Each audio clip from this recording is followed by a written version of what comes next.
Okay, I'm here to tell you that you get to build your business around your nervous system capacity. So that can look different for everybody, but I just want to share and show how that looks for me. I am a highly sensitive person, so an HSP, right? And I have very specific needs. And I learned that over time. I learned it took me until like age 37-ish to learn it and actually apply it to my work life, aka starting out on my own, doing my own things with pet sitting and being a virtual assistant. It can take some time to get there, but you can and you're allowed, and there's a bunch of us out here creating a business lifestyle where our nervous system like is at the helm, right? It's not like our nervous system has to get on board to like my business goals. Like that is not how I operate. So, I don't even use the words business goals. So, if you're like me and you're like how I was at age 37, I'm 44 now, so I've been doing this for 7 years. And always from the beginning of branching out and being a VA and doing pet sitting, at that crux point in my life, I had just left my last 9 to 5. I knew it was time and that I was actually able to craft a lifestyle where I can, wield my gifts, all the different skill sets, right? Being a pet sitter. And, I'm talking essentially to people who are like how I was. So I had had a multitude of job experiences. I was very skilled in a lot of things. I can do a lot of things. I was like the Jane of many hats or whatever it's called. You kind of put me anywhere and I would eventually probably become a manager and like the whole nine. So it, you know, I had confidence in my skill sets, all of them, being a pet sitter all the way to, being a VA to all the things. So, and I'm speaking to you because also as a highly sensitive person, and someone in my mid 30s, it's like when you're at that point in your life, it's like you have a lot of experience under your belt. You also somewhat are gaining confidence and being able to make boundaries for yourself, right? And you're starting to be like wanting to take the reins of your own life, essentially. And like sometimes how I think of it, it's like jobs, when you're an employee or a W-2, person, you're kind of always, your nervous system is adjusting to the pace of that workspace, right? Whatever it is, and the governing bodies of that workspace, whatever it is. So if it's in the food industry or a teacher, your nervous system has to adjust and get on board with the pace of that um, workspace. And my body had given me enough signals enough times that I finally listened and we made a shift and it was like, okay, now she runs the show. We go at her pace with the things and this is how it's going to be and it's going to be okay. And so it's kind of like, diametrically opposed to a lot of business and entrepreneurial content out there where it's like how to be booked and busy and the profit and all the whatever, have a full calendar, always get client leads and stuff. That sounds like a nightmare to me. No, thank you. So I would just want to, I guess, paint a picture of a different way. And I've been living this different way now for 7 years. I still live according to my nervous system with the businesses and the offerings that I put out into the world. So let's like backtrack it just a little bit. So I think there were two pivotal points in my history learning about myself that were like milestone moments or like, that emoji where it's like that mind blown moments is what I meant to say. Um, and one was reading the book, The Highly Sensitive Person. And the other would be, I read a book, I think it was called The Female Brain, where I learned deeply about female hormones and our cycles and how that affects our brain and our energy and all these things. So together, learning those things, I eventually, that probably would have been back in like post-convent days, like early 2010s in there. But then by the time I was, in Phoenix, more like 2016 to 2020, I had had enough years of kind of integrating that stuff into my lifestyle and little by little, little tweaks here and there, being better at boundaries, all those things. But like at this point, I knew what I needed. I needed to not be in an office that was full of people all day. I needed to not be on the computer for 8 hours a day. I needed to be in a quiet environment, namely home.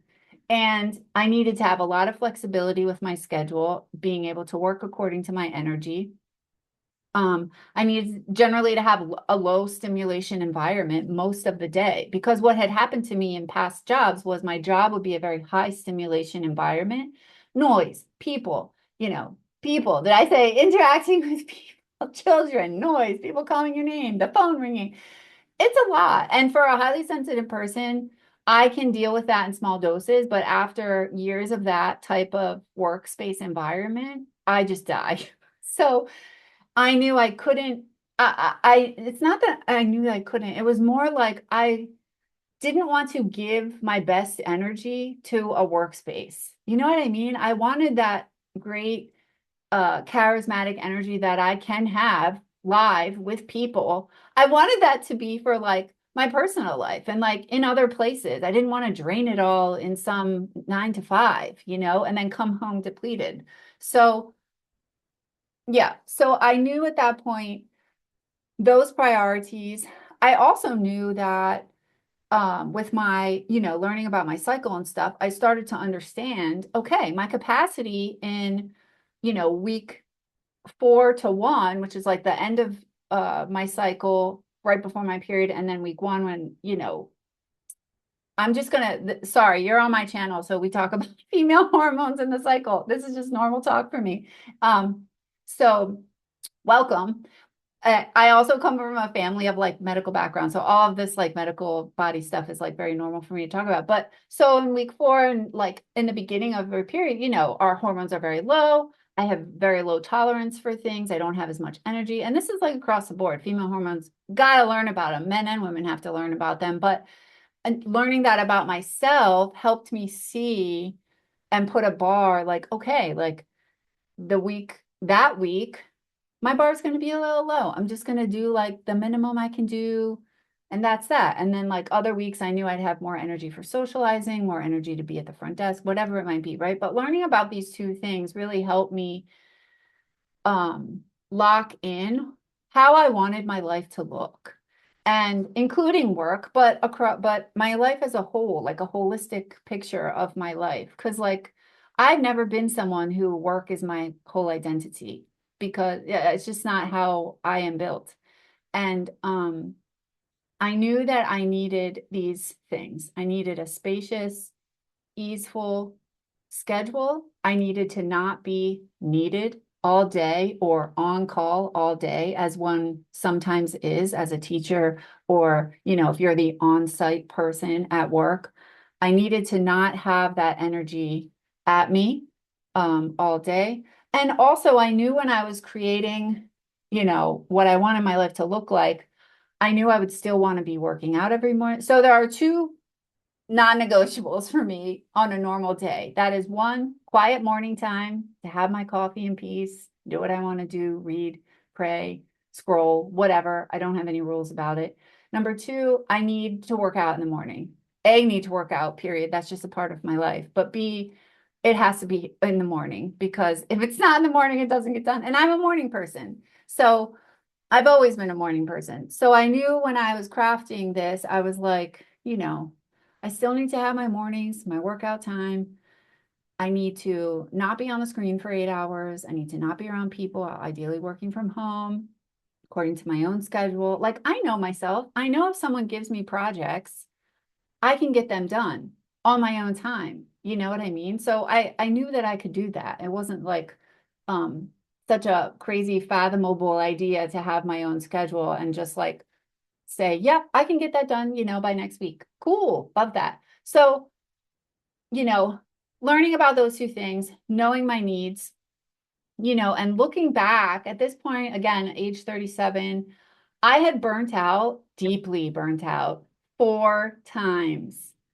I had burnt out 4 times so bad that each time I left without something else lined up. That's how bad it was. I mean, if you've been there, it's just about getting out. I mean, it's almost like you can't breathe. Like I'm seeing the word like suffocate. It's like suffocate, hyperventilate, trapped.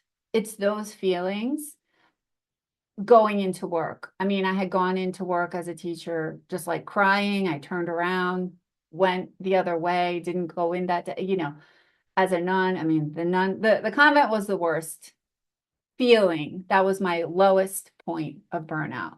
But then the next three, being a teacher, working at the juice bar, working in the nonprofit, they were also pretty bad, and I left all of them without having, a full-time job lined up. Because for me, my body just needed out. I had not, this is the point I'm getting to, is I had not listened to my body's signals. I had stayed way too long. And so by the time that I did leave, not only was I having like bodily symptoms, different ones at different times, but I had just overridden my capacity for too many times and for too long. And, I think what slowly helps is when you do start learning about your cycle. um, you learn if you're a highly sensitive person, you start to learn if you do like some somatic work, like for a year in 2021, I worked for a year with a somatic therapist, like one-on-one. And all of that, plus doing my own work, you start to tap into your internal like signals of when it's enough for you to be on the computer or working, right? We all know, and I definitely know from my past jobs being a nun and being a teacher or working at the art center, whatever it was, that like you can kind of hit a wall and you can push through the wall, right? I definitely had done that in multiple jobs, many times.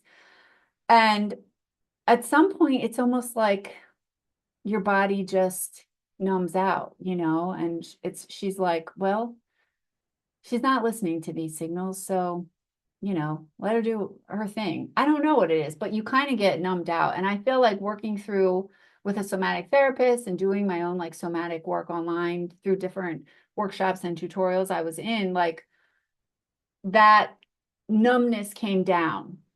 And then it's like when the numbness comes down and you actually do start to feel your body's signals, you realize how less capacity you have, if that sounds strange. It's like you thought you had so much capacity. You're like, oh, I could work 60-hour weeks. It's like, you actually shouldn't have been. You were probably overriding that the whole time. Like your capacity is probably more like 25 or 30 hours a week, So in that sense, it was like you started to really listen, hear and feel your body signals, and you're like, oh, okay. Like that is what that feeling is, and this is the stopping feeling.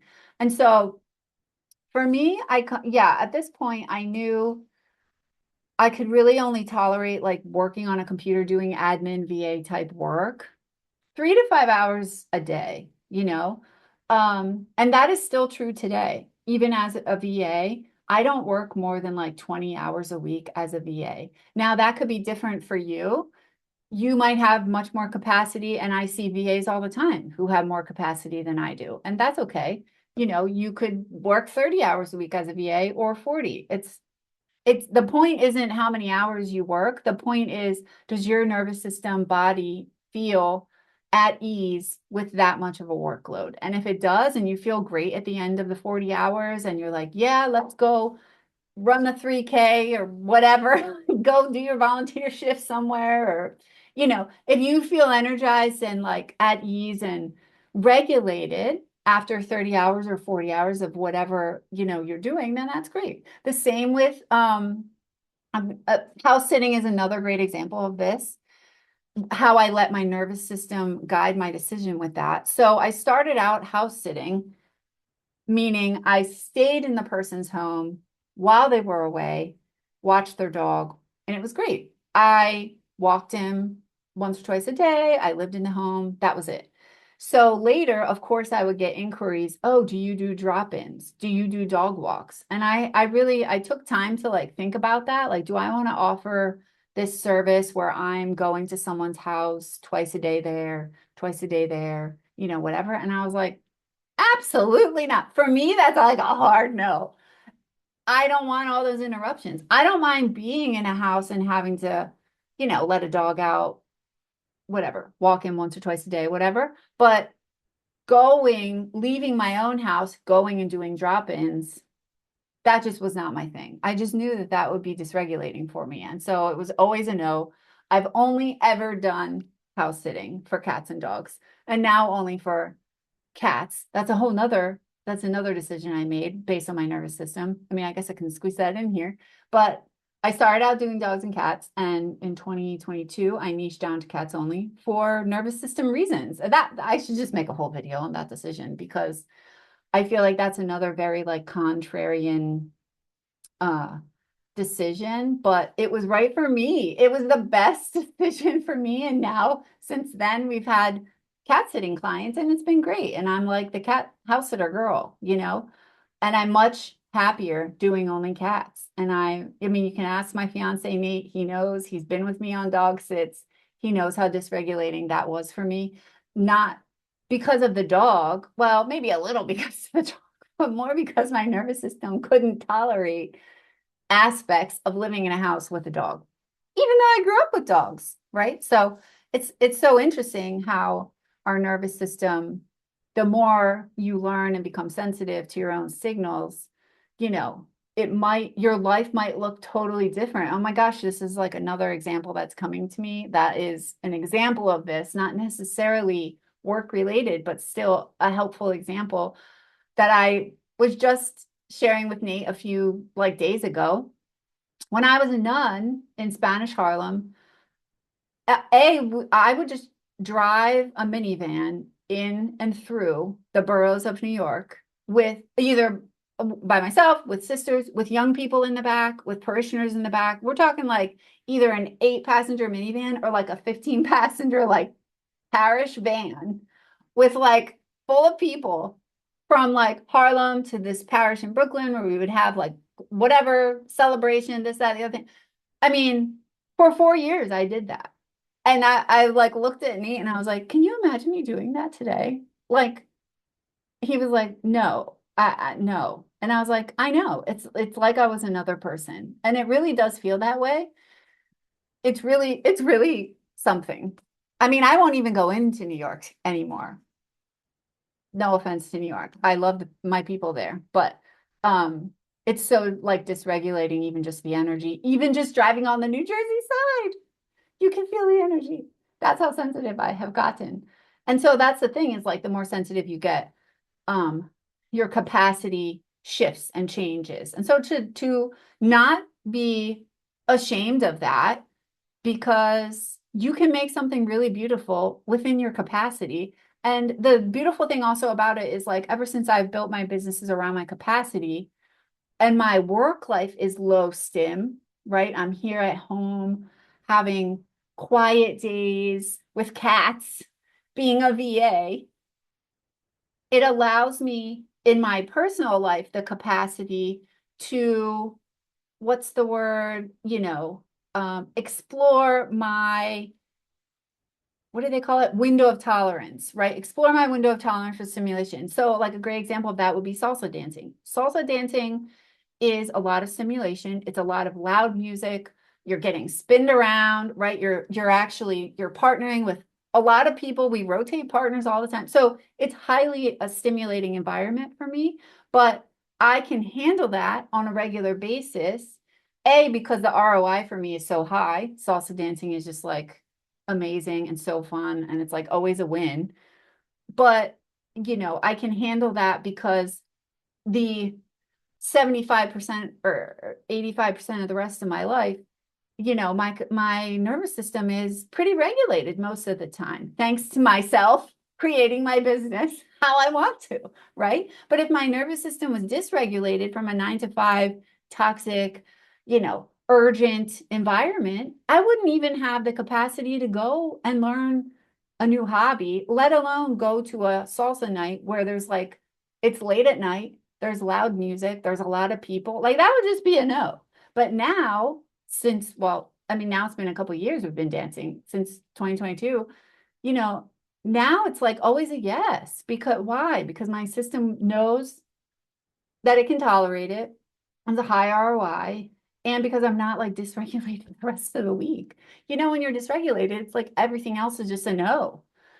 So I feel like this is a little stream of consciousness, but if you stayed with me, if you get it, this is, my point is that you do get to create your business how you want. So what happened at age 37, I did start taking on VA clients.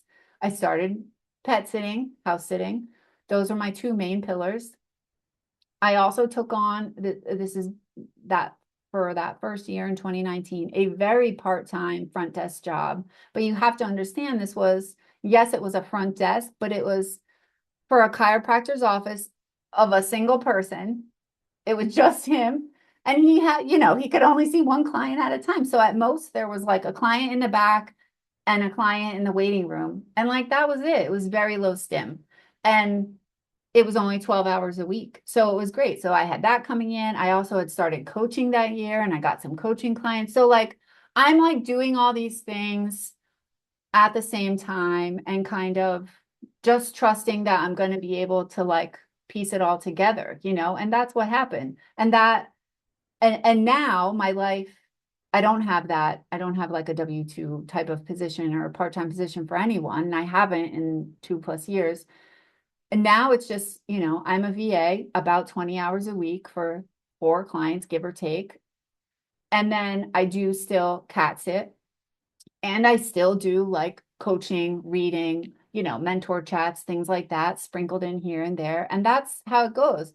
And I will say also to talk to a lifestyle priority for me, house sitting, not only was it great and fun, and I loved the pets and the cats and the income it made me, I think I didn't even realize until I was well into it that, oh, if I can do this kind of full time, I don't need to pay rent anywhere. I don't need to find my own place. So that kind of became an added bonus of learning how to house sit was, oh, if I can get this going, really, you know, I don't have to work so hard, essentially. I don't have to work more hours because I won't need to pay rent. And so that was like another mind blow moment. And I was like, okay, like we're going to do this because I didn't want to work more. I'm just not someone who loves to work. And I would say, I would say probably a lot of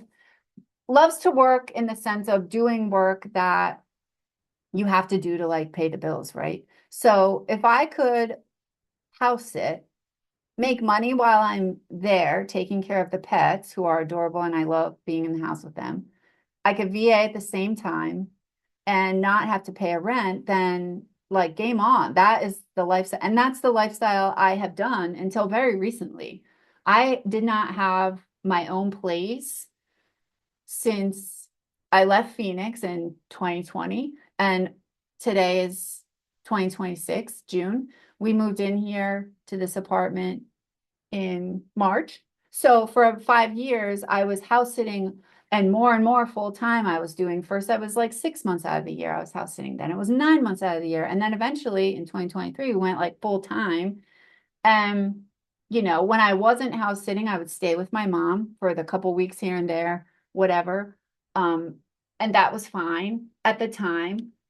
For me, it was more of a pro to not have to work more hours either as a VA or get another type of job to find an apartment to pay a rent where I wouldn't be there for like half the year. It just didn't make sense, right? So for me, house sitting really was a pivotal player in how I could keep my nervous system at the helm because it allowed me to work less hours, right? I didn't have a rent to pay. So I didn't have to work as much as other people who did have to pay a rent or a mortgage or whatever. So, for people who are interested in house sitting, it really, in a certain season of your life, it really can be clutch. And, I didn't get into it for that reason. I didn't even think of it in the beginning that way. But eventually it just rolled out into being okay. I'm doing really well at this and it's working for me. So we're going to keep going. And I'm grateful for it. And we still house it today, but we have, our own place, which has been also very regulating for me. Um, but yeah, not that house sitting was dysregulating. It was not. I got very good at it and it's fine. um, but yeah, let's bring this to a close. I would say, if you're someone who has a 9 to 5 right now, or you're an employee and you've been burnt out many times, but you also are highly skilled, you've been around the block, you got a lot of transferable skills, and you potentially are a highly sensitive person, or you would just dream of, you know, using the skills you have, but doing it on your own terms, you can do that. And I wouldn't say like, don't be like me and just like quit and go. I mean, unless for your mental health, you have to. But if you can keep your income coming in from your W-2 for a little while you start to like thread out your side gig a little bit, pick up one client, whatever it is, house sitting, VA work, graphic design, whatever your, gift is that you're wielding out there. And you have more than one, I can tell you that right now.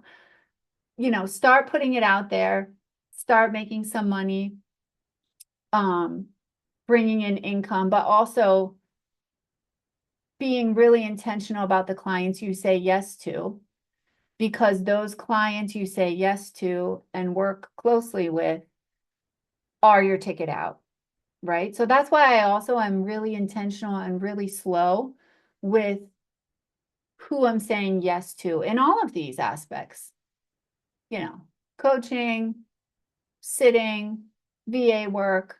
It is not a fast entryway with me. You have got to pass some gates. And I like it that way because if you pass the gates and you're in, then you're in for the long haul with me. And that's what, you want. You want clients to be in the long haul with you and keep coming back and love your services and talk about you to their friends, send you clients. So again, like going at the pace of your nervous system, I don't move fast. I don't move fast really in anything except salsa, right? And even then, it's a struggle. um, but put the brakes on, be intentional about who you say yes to. Just land one person on the side and weave that thread out. And then like, it's like braiding, right? You start and then you then pull in another person and weave that person into your current life. And then pull in another one. And then once this like braid gets thick and somewhat robust and solid, then you can like, transition out. You want to, I would say to be prudent, you want to have some solid footing out there or have another income, maybe, partner, spouse, or something like that, where you have the breathing room to like experiment and do this, but it can be done and you get to do it your own way.